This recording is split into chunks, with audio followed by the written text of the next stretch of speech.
नमस्कार, स्वागत छ तपाईहरुलाई नेपाल अनलाइन स्कुलको युट्युब च्यानलमा। आज हामी विशेष गरेर कक्षा 10 को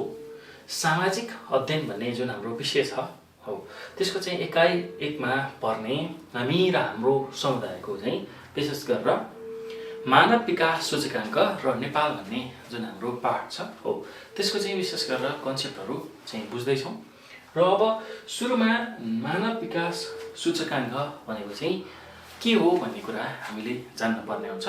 र मानव विकास सूचकांकलाई कसरी निकाल्ने हो त्यसको केही सूत्रहरु पनि हामीले यसमा बुझ्नुपर्ने हुन्छ।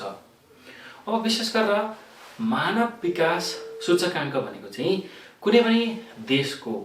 जनताको चाहिँ जीवनस्तर कस्तो छ त्यो मापन गर्ने एउटा सूचकांकलाई हामी चाहिँ के भनेर भन्छौं भन्दाखेरि मानव विकास सूचकांक। अझै प्रश्नसँग यसलाई बुझ्दाखेरि देश कतिको विकसशील हुँदैछ हैन अथवा देश कतिको विकासमा अगाडि बढ्दैछ विकसित हुँदैछ भन्ने कुरा मापन गर्ने जुन विभिन्न सूचकांकहरु छ त्यसैलाई हामी मानव विकास सूचकांक भनेर भन्छौं। र यसलाई अंग्रेजीमा ह्युमन डेभलपमेन्ट इन्डेक्स जसलाई हामी छोटकरीमा HDI पनि भनेर भन्छौं हो यसकै विषयमा चाहिँ हामी चर्चा गर्छौं। त अब सुरुमा त मानव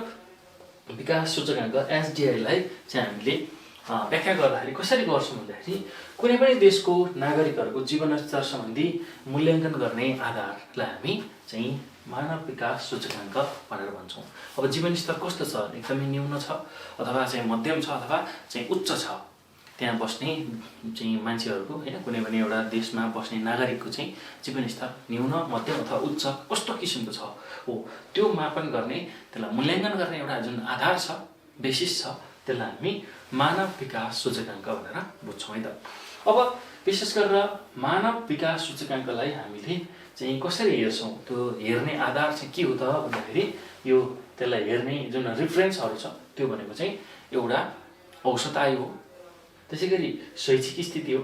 र अर्को भनेको प्रतिव्यक्ति आय हो एउटा लिटरेसी हो त्यसैगरी अर्को चाहिँ औसत आय हो र अर्को प्रतिव्यक्ति आय हैन। सो पर क्यापिटा इन्कम एकजना व्यक्तिले चाहिँ कति चाहिँ आम्दानी गर्छ प्रति व्यक्ति आय र औसत आय भनेको लाइफ एक्सपेक्टेन्सी कति छ हो त्यो कुरा हेरिन्छ। लाइफ एक्सपेक्टेन्सी लिटरेसी रेट हैन लिटरेसी चाहिँ रेट कति छ अब चाहिँ विशेष गरेर शिक्षाको चाहिँ स्थिति कस्तो छ र पर क्यापिटा इन्कम यो तीनटा चीजलाई चाहिँ हामीले आधार मानेर मानव विकास सूचकांकलाई मापन गरिन्छ है त। यो कुरा हामीले जान्न पर्ने हुन्छ र जहिले पनि यो ह्युमन डेभलपमेन्ट इन्डेक्स अर्थात मानव विकास सूचकांकको चाहिँ मान 0 देखि 1 को बीचमा रहेको हुन्छ भनेर हामीले थाहा पाउनु पर्यो। अब 0 तिर चाहिँ भ्यालु छ 0.005 त्यस्तो चाहिँ यतापट्टि साइडमा चाहिँ भ्यालु छ भने हामीले के बुझ्नु पर्यो भन्दाखेरि चाहिँ यतापट्टि निम्न चाहिँ HDI अर्थात ह्युमन डेभलपमेन्ट इन्डेक्स छ भनेर बुझ्नु पर्यो र यतापट्टि 1 को नजिकमा भ्यालु छ 0.99 यसरी चाहिँ भ्यालु छ भने अब त्यसलाई चाहिँ हामीले उच्च ह्युमन डेभलपमेन्ट इन्डेक्स अर्थात मानव विकास सूचकांक चाहिँ राम्रो छ उच्च छ भनेर हामीले बुझ्नुपर्ने हुन्छ है त। यसरी चाहिँ हामीले यसको मूल्याङ्कन गर्छौं र अर्को जान्न पर्ने कुरा के छ भन्दाखेरि संयुक्त राष्ट्र संघीय मानव विकास कार्यक्रम UNDP ले HDI को प्रतिवेदन चाहिँ जहिले पनि जारी गर्छ है त। सो UNDP ले संयुक्त राष्ट्र संघीय मानव विकास कार्यक्रम जसलाई हामी चाहिँ युनाइटेड नेसन डेभलपमेन्ट प्रोग्राम भनेर भन्छौं हैन यसको छोटकरी रूप भनेको UNDP हो। यसले चाहिँ HDI को प्रतिवेदन सार्वजनिक गर्छ है सबै देशहरुको चाहिँ ह्युमन डेभलपमेन्ट इन्डेक्स अर्थात मानवको चाहिँ त्यो विभिन्न देशमा बस्ने मानवको चाहिँ आफ्नो देशको चाहिँ कति छ त प्रतिव्यक्ति आय कति छ शैक्षिक स्थिति कस्तो छ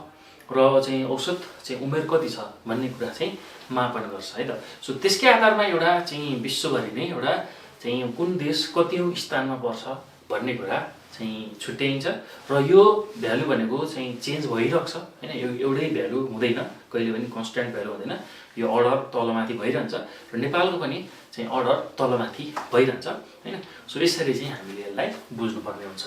अब अर्को जान्न पर्ने के छ भन्दाखेरि यो मानव विकास सूचकांक चाहिँ निकाल्नको लागि के सूत्रहरु छ हो त्यसलाई चाहिँ कसरी हामीले निकाल्न सक्छौं त्यसकै बारेमा चर्चा गरौँ है त। मानव विकास सूचकाङ्क निकाल्ने चाहिँ सही तरिकामा हामीले के कुरा बुझ्नुपर्छ भने पहिलो छ आयु सूचक र त्यो कसरी निकालिन्छ भन्दाखेरि नेपालको औसत आयुमा चाहिँ विश्वको न्यूनतम आयुलाई घटाउने र त्यसलाई केले भाग गर्नु पर्यो भन्दाखेरि विश्वको अधिकतम आयुमा विश्वको न्यूनतम आयुलाई घटाउनु पर्यो है त। सो यसरी चाहिँ हामीले यसको चाहिँ मान निकाल्न सक्छौँ, आयु सूचक निकाल्न सक्छौँ। त्यसै गरी अब शैक्षिक सूचकमा चाहिँ नेपालको शैक्षिक संलग्न वर्ष त्यसलाई चाहिँ 15 ले भाग गर्छौँ र त्यसमा के जोड्छौँ भन्दाखेरि नेपालको अपेक्षित शैक्षिक संलग्नता वर्ष